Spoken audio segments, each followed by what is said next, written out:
Hi, I'm Peter Knight. I want to talk today about how you use your feet on the ground. Now, it makes sense that if you're standing and swinging a golf club, you don't want to have your feet moving around on the ground, to be slipping or lifting. So what I want to do is describe how that movement actually works. And it's interesting that there's a lot of principles that we can apply to the golf swing that actually apply to virtually everything else. I mean, if you think of a basketball free throw, when a player is ready to throw, they'll flex the knees, and then the next movement is to apply pressure to the floor of the court. Now, the floor of the court won't move, so the legs straighten.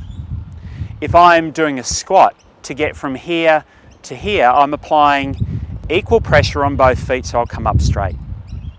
If I'm standing, flex my knees, and put much more pressure on my right leg than on my left, then as I'm coming up, my body's going to move to the left, and vice versa. So what we need to do is first of all, maintain contact with the ground in a golf swing, and then also use our feet to apply pressure to the ground, because that's what's going to move the hips. So the hips are not just going to spin on their own, because that's pointless, really. The other thing too, if I come back to this idea of a player's feet slipping, in almost every case, it's because there's extra work being done with the hands or the arms or the upper body. Not only does it throw the movement out of sequence, but it decreases the stability that a player has in their connection with the ground.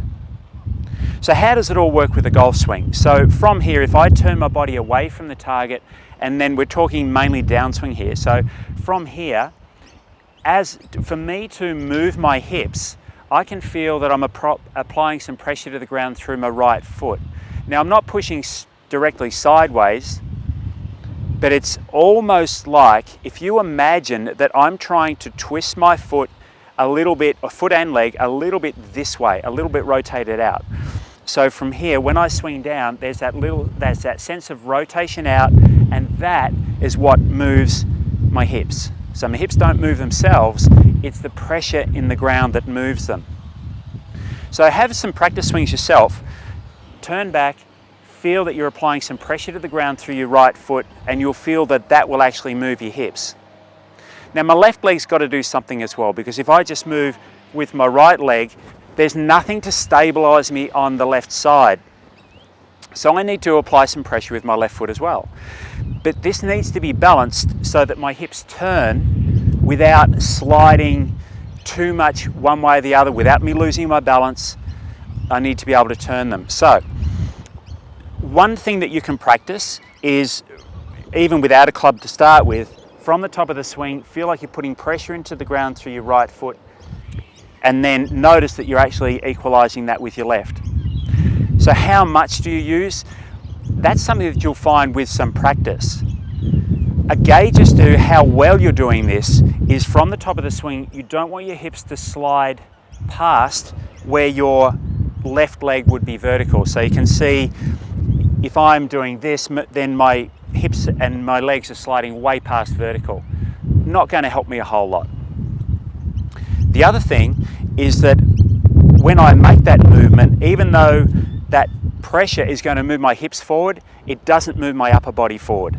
So from here, get back to the top of the swing, my hips will move forward a little bit with that pressure, but my upper body stays centered, it stays steady. So there's some checkpoints that you can look at for applying pressure to the ground through your feet. Practice that even without a golf club to start with. Bring in the golf club at low speeds, low pressure, and then feel that movement, that pressure into the ground, actually creates a sequence of movement that goes up through your body, down through your arms, and into the club.